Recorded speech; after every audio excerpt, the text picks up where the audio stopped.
আসসালামু আলাইকুম। অষ্টম শ্রেণীর সুপ্রিয় শিক্ষার্থী বন্ধুরা, আশা করি তোমরা সবাই ভালো আছো। আজ আমি তোমাদের পাটিগণিতের 3 নম্বর অনুশীলনীর 14 নম্বর থেকে 4-5টা অঙ্ক নিয়ে আলোচনা করব। আমি প্রত্যেকটা অঙ্কই তোমাদের বিশ্লেষণ করে করে বুঝিয়ে দিচ্ছি। আশা করি তোমরা যদি অঙ্কগুলো বা আমার ভিডিওটা খুব ভালোভাবে দেখো, তাহলে ইনশাআল্লাহ তোমাদের অঙ্ক নিয়ে আর কোনো দ্বিধাদ্বন্দ্বের মধ্যে থাকতে হবে না, এবং প্রতিটি অঙ্কই তোমরা খুব সুন্দরভাবে নিজেদের আয়ত্তের মধ্যে নিতে পারবে। দেখো, 14 নম্বর অঙ্কটা বলছে আয়তাকার একটি মাঠের দৈর্ঘ্য প্রস্থের 1.5 গুণ। আয়তাকার একটি মাঠের দৈর্ঘ্য প্রস্থের 1.5 গুণ। প্রতি বর্গমিটার 1.90 টাকা দরে ঘাস লাগাতে 10,260 টাকা ব্যয় হয়। প্রতি মিটার 2.50 টাকা দরে ওই মাঠের চারদিকে বেড়া দিতে মোট কত ব্যয় হবে? অঙ্ক যখন তোমরা করবা, তো অঙ্কটা ভালোভাবে তোমরা পড়ে নেবে। পড়ে নেওয়ার পরে অঙ্কের মধ্যে কি কি বলছে এই বিষয়গুলো তোমরা একটু চিন্তা করবে। যেমন বলছে আয়তাকার একটি মাঠের দৈর্ঘ্য প্রস্থের 1.5 গুণ। দৈর্ঘ্যটা কিসের 1.5 গুণ? প্রস্থের 1.5 গুণ। এখানে প্রস্থটা যা হবে তার 1.5 গুণ হবে হচ্ছে দৈর্ঘ্য। তাহলে প্রতি বর্গমিটার 190 টাকা দরে ঘাস লাগাতে 10,260 টাকা ব্যয় হয়। তাহলে এই আয়তাকার মাঠের ঘাস লাগাতে 10,260 টাকা ব্যয় হয়, কিন্তু প্রতি বর্গমিটারে খরচ কত? প্রতি বর্গমিটারে খরচ হচ্ছে 1 ঘাস লাগাতে মোট কত খরচ হয়? 10,260 টাকা। প্রতি মিটার 2.5 টাকা দরে ওই মাঠের চারদিকে বেড়া দিতে মোট কত ব্যয় হবে? তাহলে প্রতি মিটার 2.5 টাকা দরে ওই মাঠের চারদিকে বেড়া দিতে মোট কত ব্যয় হবে? তাহলে বেড়া দিতে ওই মাঠের চারদিকে কি করতে হবে?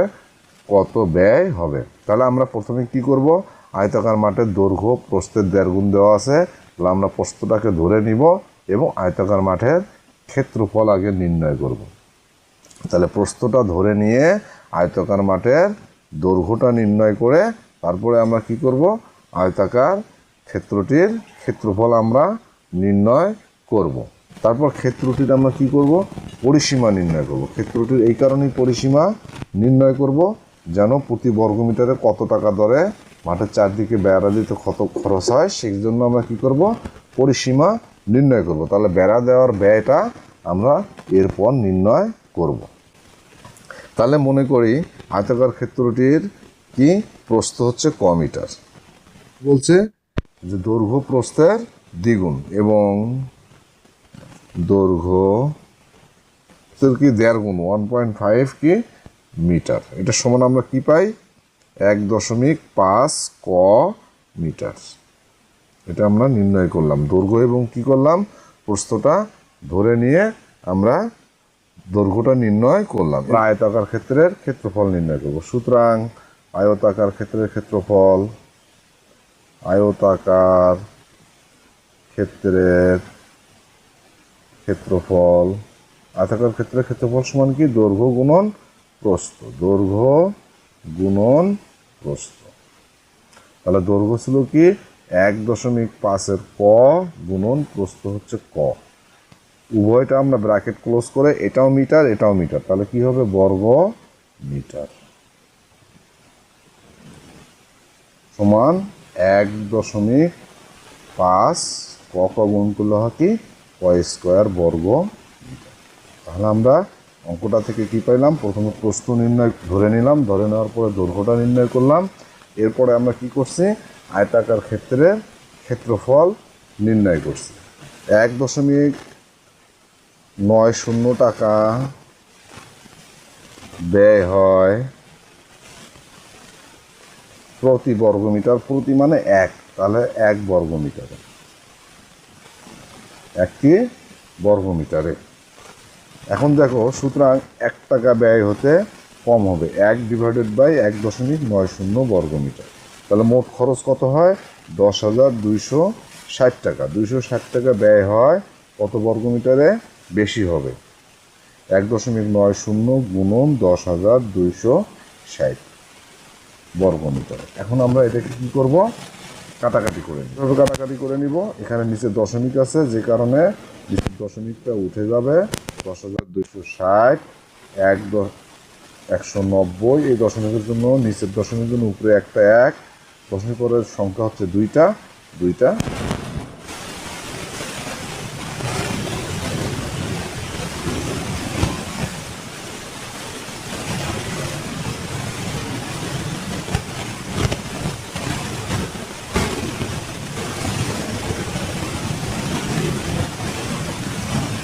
10,260কে যদি 38 দিয়ে ভাগ করো, 10,260 ভাগ হচ্ছে 38, ভাগ করলে তোমরা কত পাবে?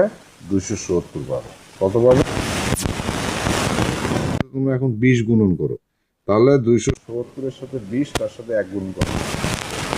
এটা শেষে একটা শূন্য, এটারও শেষে একটা শূন্য, আমরা দুইটা শূন্য লিখি। 2 দিয়ে 7 গুণ করো, 7 2 14, 4 8 হলে 1, 2 2 4 একে 5, 5,400 বর্গমিটার। তাহলে 1 টাকা 90 পয়সা যখন খরচ হয় প্রতি বর্গমিটারে, 1 টাকা 90 পয়সা খরচ হয়, তাহলে 10,260 টাকা যখন ব্যয় হয় তখন মোট কত হয়? 5,400 বর্গ মিটারে। এখন শর্তানুসারে আয়তাকার ক্ষেত্রের ক্ষেত্রফল কত বের করছি? 1.5 স্কয়ার বর্গমিটার। তাহলে প্রশ্নানুসারে বা প্রশ্ন মতে আয়তাকার ক্ষেত্রের ক্ষেত্রফল স্কয়ার সমান কত হবে? 5,400। তাহলে 1.5। এখন আমরা দশমিকটা উঠাই দিই। 5,400 গুণন দশমিক জন্য একটা 1, দশমিক পরের সংখ্যা একটা, শূন্য একটা, নিচে হচ্ছে 15। আমরা কাটাকাটি করি। 5 দিয়ে যদি আমরা 54কে ভাগ করি, 5,400 ভাগ হচ্ছে 5, 5 দিয়ে কাটলে 5 5, তাহলে থাকলো কত?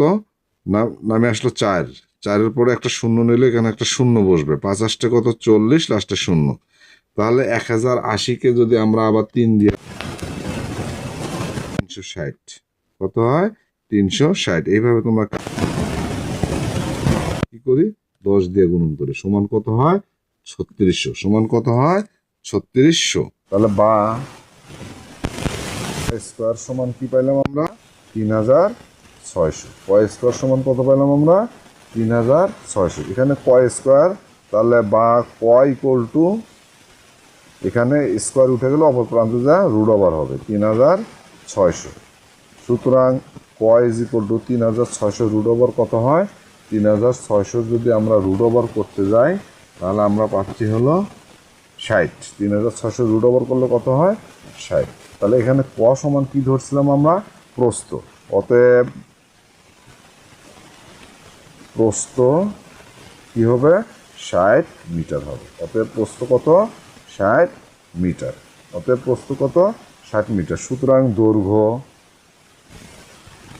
দৈর্ঘ্য কত ছিল? 1.5 ক।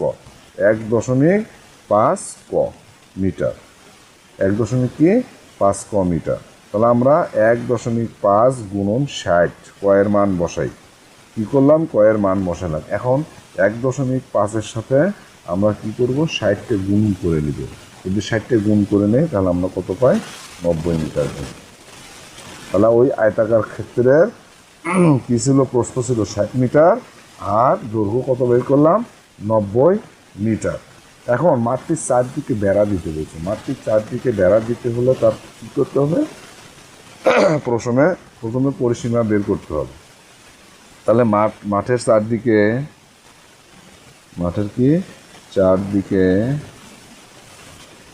বেড়া দিতে হলে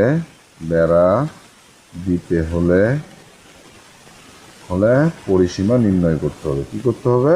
পরিসীমা নির্ণয় করতে হবে, অথবা পরিসীমা বের করতে হবে। সীমা নির্ণয় করতে হবে। কি নির্ণয় করতে হবে? পরিসীমা নির্ণয় করতে হবে। তাহলে মাঠের যখন আমরা চারদিকে বেড়া দিতে যাব তখন আমাদের কী করতে হবে? পরিসীমা নির্ণয় করতে হবে। তাহলে আয়তাকার ক্ষেত্রে পরিসীমা সমান কি? 2 গুণন দৈর্ঘ্য যোগ প্রস্থ। তাহলে সুতরাং আয়তাকার ক্ষেত্রে পরিসীমা সমান, আয়তাকার ক্ষেত্রের পরিসীমা সমান 2 ইন্টু দৈর্ঘ্য যোগ কি প্রস্থ, দৈর্ঘ্য যোগ কি প্রস্থ। তাহলে আমরা 2 লিখলাম, দৈর্ঘ্য কত ছিল 90 যোগ প্রস্থ কত ছিল 60। এটার এককটা কি ছিল, উভয়ের একক হচ্ছে মিটার, উভয়ের একক কি মিটার। তাহলে 2 এখানে সমানে, এখানে ব্র্যাকেটের আগে কোনো চিহ্ন না থাকলে গুণ চিহ্ন, 90 এর সাথে যোগ করলে কত হয় 150 মিটার। 50 মিটার সমান কত হলো 300 মিটার। সমান আমরা কি বের করলাম 300 মিটার। তাহলে দৈর্ঘ্যটা বের করলাম, ক্ষেত্রফল বের করলাম, তারপরে প্রস্থের মানটা বের করলাম, দৈর্ঘ্য। তখন আমাদের কি করতে হবে, পরিসীমা নির্ণয় করতে হবে। তাহলে আয়তাকার ক্ষেত্রের পরিসীমা সমান 2 ইন্টু দৈর্ঘ্য যোগ প্রস্থ। তাহলে পরিসীমা কত বের হলো 300 মিটার। তাহলে 1 মিটার বেড়া দিতে খরচ হয় কত 2.50 টাকা। তাহলে 1 মিটার বেড়া দিতে খরচ হয়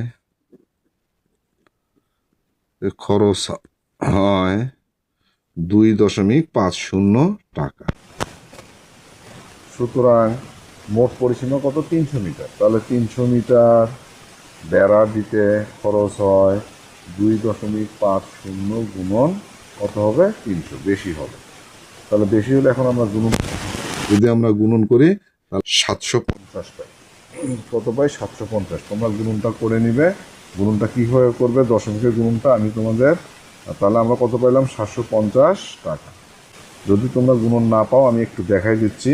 300কে আমরা কি করব 2.50 দ্বারা গুণন করি। তাহলে একটা শূন্য, এটা শেষের 2টা শূন্য, তাহলে মোট শূন্য কয়টা 3টা শূন্য। তাহলে এটার কাজ শেষ, এটার কাজ শেষ, থাকলে কত 3 আর 2.5, 3 দিয়ে 5 বেসা 15, 5 হাতে হলো 1, 3 দুগুণ 6 এর আগে কত